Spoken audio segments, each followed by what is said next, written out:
Hello friends, this is a video about a concept I like to call negative faith, and I felt impressed to share it today, so here we are. Alright, so if we imagine the impact of faith, as human beings, as souls, we have a massive amount of creation energy potential in this life, and that's my experience. And every single second, every single moment we can be creating, and it has an impact on ourselves, on our timeline, our future, our past, healing our wounds, growing and evolving, manifesting things in the future. It also has effect on the space around us, and my belief is on everything. So we have a big impact even on other people. So to demonstrate this concept of negative faith or having an impact on other people and ourselves, but especially other people, I'll give the example of what it could feel like for someone to, let's say Sally is experiencing addiction and hopelessness and who knows what else, other stuff. And if a lot of people around her, maybe her whole village, her whole town, if they all think of her as, wow, Sally is heavily addicted and lonely and weak and lazy and angry, and that's what they think about her. And for some reason they think about her every day, and every day that's what they're thinking of her, that's what they're experiencing about her, that's what their story is of her and what they're projecting towards her. Imagine that energy that they're creating by thinking that. Imagine that traveling to her and landing on her, and she's already got these chains of addiction. She's already got these heaps of hopelessness, of frustration, of all kinds of things. And then now and for some reason, everyone in this town thinks about her every day. And so imagine just like layers and layers of extra weight landing on her. I can imagine that would just make it even harder. Like she's already dealing with these chains and with these wounds and with all this gunk on her already, and just layering it on is only going to make it heavier and harder for her to break free of that. And in fact, especially if people view it as her identity, of like, oh, that's actually who Sally is. I don't like saying it. Say that they believe that she is weak, that she's not strong enough to break through that bondage and that baggage and those burdens. She's not strong enough. She doesn't even want to. She likes it. She likes being frustrated. She likes addiction. That's her identity. She's not capable of more, and she never will be. Oh, ew. Okay, release that energy out of my space. That's just so heavy. So imagine if there is an energetic creation from our thoughts and our perspectives and our projections onto people, and it can go land on them, then we're only adding to the problem. We're only making it harder for them. So if we truly want people to be able to be free, to break free of their bondage, break free of their baggage and their burdens and their limiting beliefs and all the non-truth and pain that they're in, then not adding to it would be helpful. So then someone can say like, well, then what are you supposed to do? Just think lies in your head of like, they're perfect, I don't see anything, out of the ordinary happening when I look at them. Like, no, we don't have to say lies, but we can still speak truth, but by reframing it as speaking what's true, but also adding faith to it, adding faith and hope. So someone could speak the same thing about Sally without needing to lie about the situation or be dishonest, but they could say, Sally is currently experiencing some experiences about addiction. Sally is currently going through experiences and gaining more experience and knowledge about emotions and pain and what that's like to the relationship of handling that. And you can even add in faith. And I believe, and her soul is gaining more and more, is gaining more experience.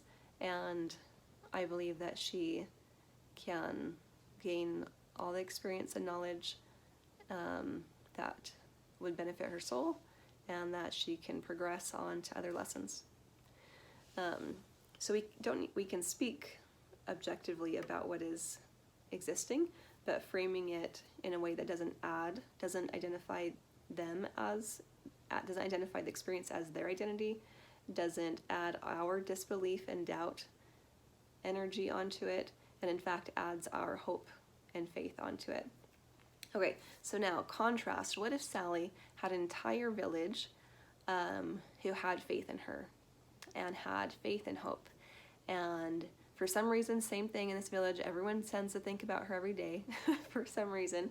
And every day when they think of her, they have faith and they have hope. And they imagine her, and they imagine her being a soul that's so powerful and has access to so much, has access to so much wisdom, has so much strength, has so many gifts, is so beautiful, has unlimited capacity, that is currently experiencing certain things and is breaking through it, is busting through it, is succeeding, is going to succeed. They can visualize her succeeding, breaking the chains, throwing off all the baggage and burdens, and stepping through all that weight and that heaviness of those burdens into empowerment. And every day they visualize that, and they picture that, and they project, and they feel, Sally is so amazing. I love her. I just love her. I see the goodness in her. I see the light in her heart. I believe that she can do this for sure. I believe she has so much strength, and even with her creator, or with God's help, she can have access to all the strength needed, and she is gaining wisdom and knowledge, and she's going to nail this. Can you imagine how that would feel if you had 200 people sending that kind of energy at you? Even if you never talked to them or like interacted with them face to face, that would be just so much strength and help. And then also imagine if you did talk to someone face to face, someone in the prior story, when they interacted with Sally, would probably, not even consciously, but just kind of treat her that way, and because that's what they're feeling about her inside of themselves, versus someone in the second story would just see her and love her and just would glow towards her, would want to give her a hug, would be happy to see her, would be enthusiastic, would be encouraging and kind, just naturally, not because they're thinking, I need to be a good person to people, therefore I need to say this and this to them. No, they would actually emit it towards her. Okay. So, I just feel it. So this feels totally true to me. This really resonates with me. You can see how it resonates with you, or what resonates with you, or if it brings new ideas to mind. But it definitely does resonate with me that the things that we say about another person, even if they're halfway across the world, even if Sally lives on the other side of the planet, if every day for some reason someone talks about her, out either in their head, but especially out loud, that's extra powerful, and says these things, she's so stuck, it's so sad, she is pitiful, she, that can have impact, even though we're far away. And same thing, if we're saying and thinking faith-filled words about someone, projecting that towards them, that can also have impact. And then also, big time, with the people that we actually do interact around.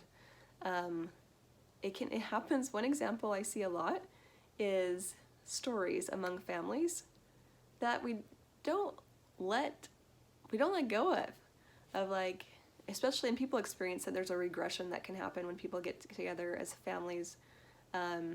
Anything that's still being held in the family dynamic or in the family energy, people can experience of like, they come back together as a family and they're like, remember when Gerald was so ignorant and ignorant that one time with that one story when he didn't understand. Ha ha ha, Gerald doesn't understand things. It's like, why are you saying this story? Why is this story getting repeated? Like, for 20 years, every year, why does this story keep getting repeated? You're putting that energy on Gerald. You're holding that story and that visual of him, like, and that's part of his identity, that's part of who he is. And you keep heaping it on. Like, that was a long time ago. Let's release it and choose to only tell positive stories about people. Oh, so that's one example where I see it's like most often to happen because we have a lot of experience with families and, living together in a home. And sometimes certain stories can really stand out. And then when they get repeated a lot, even if not out loud, if they get carried in every family member's head, and that's part of how they view the person, they can still be creating that energy and sending it at them, even across the world. So we don't have to lie to ourselves and say like, oh, right, when Gerald was 9, he totally knew everything and he was always understood. But no, we can just reframe it of, yeah, Gerald went through the process of learning about that concept when he was 9 years old, and he succeeded at it was a success. He went through the experience of gaining knowledge about that topic that he didn't know about at first when the conversation started, and he said, blah, blah, blah, and then everyone's aware that he didn't know about it yet, and then he kept talking and he gained awareness. It can just be a story about something his soul experienced once that he went through and is out of. Or there's other ways we can reframe, and we don't need to say a lie, but we can reframe it in a way that doesn't limit people, or hold them, put heavy energy on them, or hold them in a box. Okay, I want to end on an uplifting, higher energy note, because it's not, anywho. So it's amazing. Our thoughts that we think about people and the words that we use to speak about ourselves or about other people can be sending uplifting energy towards ourselves and other people. And if someone does say limiting stories about you in their head or out loud, you don't have to let it layer on you. You can say, oh, I reject that. Or like, I reject that and replace it with my own belief and story that I am a powerful soul who is growing all the time and gains so much knowledge and wisdom through all of my past experiences. So we have the ability to not be affected by other people's stories and projections of us. And we also have the ability to use our own creative power through thought and words to uplift other people, to help not be contributing to their bondage or baggage, but instead be sending an uplifting energy towards them. And in fact, if that whole village in that second example that was sending positive energy towards Sally, if they also all unite in prayer, that's a common way that we've experienced that there's power to cumulative positive intention sent towards a person. If the whole village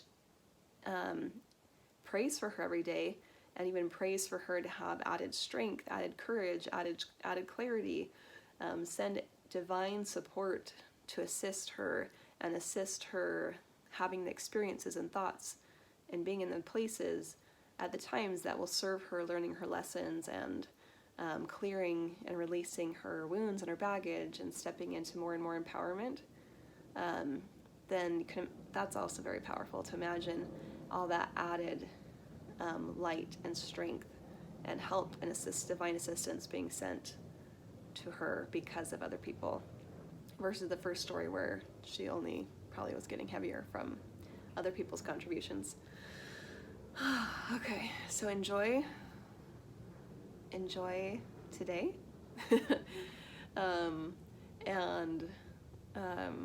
That's a really fun and empowering concept that I like, of having positive faith instead of negative faith. Because I call it negative faith because it does the opposite effect of like praying for someone and believing in them and having a empowered story about them in our head and in our words. It can have the opposite effect. And also if we talk to them and say those things to them, like negative or like empowering or negative, it can affect their faith as well, and they can gain a negative faith that they will continue to fail, faith that they can expect the negative, versus faith that more is possible and I do have access to power and strength and the ability to break these chains even quickly, even instantly.